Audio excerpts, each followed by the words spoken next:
నమస్తే. Welcome to Suman TV. నేను మీ యామ్ని. ప్రస్తుతం మనతో ఉన్నారు ప్రముఖ ఆధ్యాత్మికవేత్త, జ్యోతిషరత్న శ్రీమతి కోనాల భాగ్యలక్ష్మి రెడ్డి గారు ఉన్నారు. అమ్మతో మాట్లాడి మనకున్న సందేహాలను అడిగి తెలుసుకుందాం. నమస్తే అమ్మా. నమస్తే అమ్మా. అమ్మ, ఇప్పుడు శని వక్రగతి చెందుతుంది అని అంటున్నారు. అసలు ఇప్పటి నుంచి ప్రారంభమవుతుంది? ఈ వక్రగతి వల్ల అసలు 12 రాశుల వారికి ఏ విధంగా ఉంటుందమ్మా?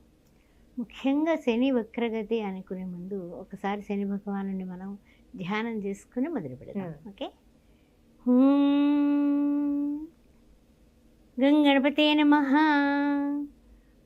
వక్రతుండ మహాకాయ కోటి సూర్య సమప్రభ నిర్విఘ్నం కురుమే దేవ సర్వకార్యేషు సర్వదా. ఓం గంగణపతే నమః. నీలాంజన సమాభాసం రవిపుత్రం యమాగ్రజం ఛాయా మార్తాండ సంభూతం తం నమామి శనిచ్చరం.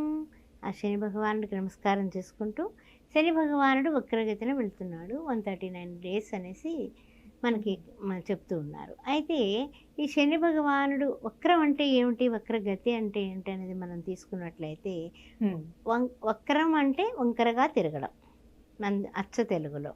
అయితే ఏమిటంటే దానికి అసలు శని భగవానుడు దేనికి కారకత్వం వహిస్తాడు అని మనం ఆలోచించినట్లయితే కనుక ఆయుష్కి ఆయనే, విచారానికి ఆయనే, దుఃఖానికి ఆయనే, తర్వాత రోగానికి ఆయనే, మన రూపం బాగుండడానికి బాగోకపోవడానికి కురూపత్వంగా ఉండడానికి కూడా శని భగవానుడే కారకత్వము.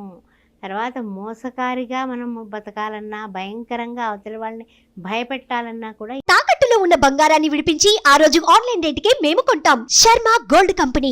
వ్యాపారం చేస్తారు, బ్రహ్మాండంగా ఫ్యాక్టరీలు సంపాదించేసుకుంటారు.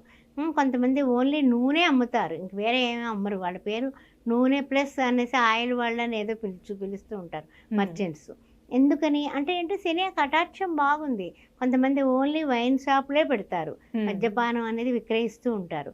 అవన్నీ కూడా ఎందుకంటే వాళ్ళకి దానిలో అది కూడా శని భగవానుడి యొక్క దయ. అంటే ఏమిటంటే ఏమైతే కష్టాలు, నష్టాలు, బాధలు, బెంగల్ అన్నీ ఉంటాయో అలాగే సుఖాలు, ఆ సుఖాల్లో ఏ ఏ వ్యాపారాలు ఈ శని భగవానుడు కటాక్షం అంటే లాభిస్తాయో కూడా మనం ఇక్కడ తెలుసుకోవాల్సిన విషయం. అలాంటిది కొంతమంది మాంసం విక్రయిస్తారు, అది కూడా శని భగవానుడే. హోటల్స్, రెస్టారెంట్లు, పబ్బులు, రాత్రి మాటలు వెళ్ళేటటువంటి క్లబ్బులు, పబ్బులు అన్నింటికీ ఈయనే. పాడుపడిన ఇళ్ళు, పాత వస్త్రాలు, విరిగిపోయిన వస్త్రాలు ఇంట్లో ఉంచుకోవద్దని చెప్తూ ఉంటాం కదా, వాటిలన్నింటికీ శని భగవానుడే కారకుడు. అందువల్ల మకరం, కుంభం కూడా ఆయన ఆధిపత్యం సాధిస్తూ ఉంటాడు. ఆయనకి ఏంటంటే జూదం ఆడే వాళ్ళలో శని భగవానుడు వెళ్ళి కూర్చుంటాడు. అయితే కుబేరులన్నా అవుతారు, లేదా పాతాళానికి వెళ్ళిపోయేటట్టు చేస్తాడు. సరే, ఇంత బాగుంది కదా, మరి అష్టమాధిపతిగా శని భగవానుడు ఉన్నాడు. మరి ఈ శని భగవానుడికి అష్టమాధిపతిగా ఉన్నాడు అనుకోండి, వాళ్ళకి ఏంటంటే కష్టాలు, నిష్ఠూరాలు, మరణం ఇలాంటివి కూడా తొందరగా సంభవించే యోగం ఉంది. కాబట్టి శని అంటే అమ్మో శని, లేకపోతే ఎవరైనా జిడ్లా పట్టుకున్నారనుకోండి, శనిలా పట్టుకున్నావు, ఇలాంటి మాటలు మనకు వాడుకగా వచ్చేసాయి. అలాంటి ఈ యొక్క శని భగవానుడు వెనక్కి వెళ్ళి ముందుకు రావడం కానీ, తర్వాత ఇంకేంటంటే కొంతమంది పౌరుషం లేకుండా ఉంటారు. ఏంటి అసలు పౌరుషం లేదు, ఎన్ని మాటలన్నా సరే ఎంతే వచ్చి కూర్చుంటున్నాడు, అలా తిడుతూ ఉంటాం కదా, వాటిలన్నింటికీ కూడా శని యొక్క ప్రభావం కనబడుతూ ఉంటుందా. అయితే ఏంటంటే కనుక ఒక్క పనికి 3 సార్లు హార్డ్ వర్క్ చేస్తే తప్ప సక్సెస్ అవ్వలేరు. ఇది కూడా శని యొక్క ప్రభావమే. ఈ శని ప్రభావ కారకత్వాలు మనం చెప్పుకున్నాం కదా, ఇంకా మనం విషయంలోకి వెళ్ళిపోదాం. 12 రాశుల వారికి శని భగవానుడు వలన కలిగేటటువంటి శుభ లేకపోతే ఏమైనా కష్టాలు పెడతాడా, ఏ రాశుల వారికి ఎలా ఉండబోతోంది అనే విషయాన్ని మనం ఇప్పుడు పరిశీలిద్దాం. అమ్మా, ఇప్పుడు ఈ శని వక్రగతి వల్ల మీనరాశి వారికి ఏ విధంగా ఉంటుందమ్మా? తప్పనిసరిగానమ్మా, మీనరాశిలో ఉన్నటువంటి పురాభద్ర 4వ పదం, ఉత్తరాభద్ర 4 పదాలు, రేవతి 4 పదాలు ఏ విధంగా ఉండబోతోందని ఆలోచించినట్లయితే కనుక 12th హౌస్లో శని వక్రగతి నడుస్తోంది. అందువలన పనులు కొంచెం లేట్ అయ్యే అవకాశం కనపడుతుంది. వీళ్ళకి ఏలినాటి శని నడుస్తుంది, 7.5 అంటాం కదా, అది నడుస్తుంది. అది కాకుండా పనులు ఆలస్యం అవడం కారణం ఏంటంటే కనుక శని వక్రగతిని వెళ్తున్నాడు 12th హౌస్లో. తర్వాత వివాహం కానీ, రాజకీయాలు కానీ, ఏదైనా పదవులు రావాలన్నా, పనులు అవ్వాలన్నా, ఏమైనా సరే కాళ్ళకి చెప్పుల జతలు అరిగేలా తిరిగితే అవుతాయి. ఒకసారికి అయితే పని అయితే అవ్వదు. ఏదో అలా వెళ్ళాం, ఇలా అయిపోయిందండి, మళ్ళీ లక్కీగా అయిపోయింది, మా మాటలు లేదు. తిరగాల్సిందే, కష్టపడాల్సిందే, కష్టపడితేనే ఫలితం వస్తుంది. అందువల్ల ప్రతిరోజు వాకింగ్ చేయడం మర్చిపోకుండా చెయ్యండి. శని భగవానుడికి వాక్ చేసేవాళ్ళు అంటే ఇష్టమట, అందుకని చేయండి. తర్వాత ఏంటంటే కొన్ని విషయాల్లో ఏంటంటే కనుక ఉద్యోగ విషయంలో కూడా నిరుద్యోగులు నాకు ఎన్ని ఉద్యోగాలకు పెడుతున్నాను, తక్కువ జీతానికి వస్తుంది, సరైన అవకాశాలు రావడం లేదు అని ఒక విధమైనటువంటి డిప్రెషన్కి వెళ్ళే పరిస్థితి ఉంది. ఉద్యోగాలు కూడా చేంజెస్ ఏమీ తొందరగా అయిపోకండి, ఎందుకని మన టైం బాగాలేదు, అందుకని కొంచెం చూసి ఆచితూచి అడుగులు వేయండి. నిరుద్యోగులు మాత్రం ఏం వస్తే జాయిన్ అయిపోండి, అదే పెరుగుతుంది అంతే, అది పెట్టుకోండి. ఎందుకంటే ఏం లేకుండా, చేతిలో పైసా లేకుండా మనం బాధపడే కన్నా ఏది వస్తే జాయిన్ అయిపోండి. కంగారు పడాల్సిన అవసరం లేదు, అన్ని పరిస్థితులు మనకి అనుగుణంగా మారతాయి, టైం ఉందంతే. సంతానం కలుగుతుంది. సంతాన ప్రయత్నాలు చేసే వాళ్ళకి మాత్రం సంతానానికి, వివాహానికి కొంచెము ఏంటంటే ప్రయత్నం గట్టిగా చేస్తే జరిగిపోతుంది. ఆ తర్వాత ఏంటంటే కనుక సంతానం కలుగుతుంది.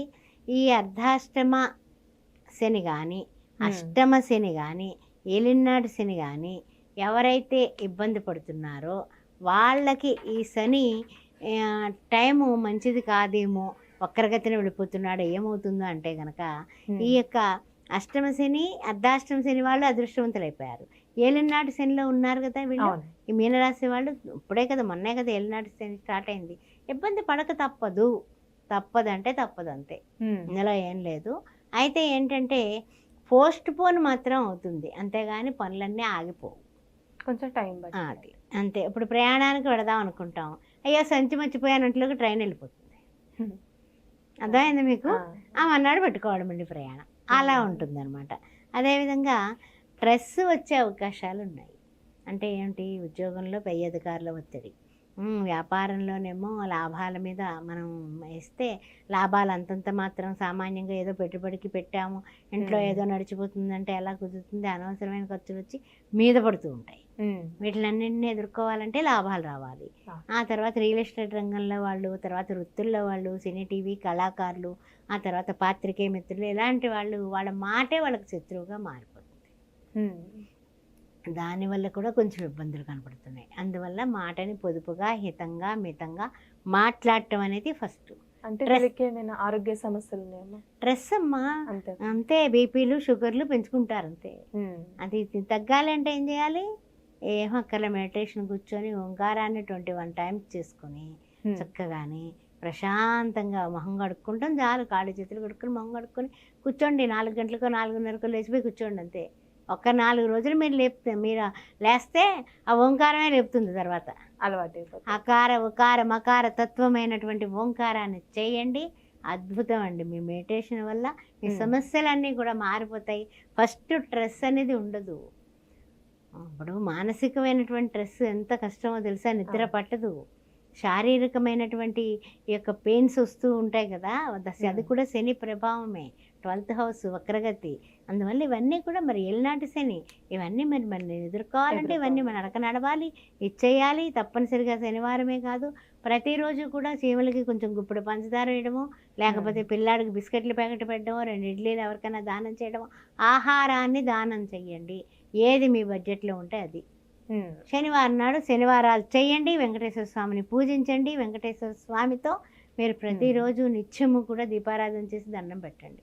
తప్పనిసరిగా పరిహారం కూడా చాలా చక్కగా తెలియజేస్తారమ్మా, ధన్యవాదాలు మీకు. శ్రీమాత్రే నమః.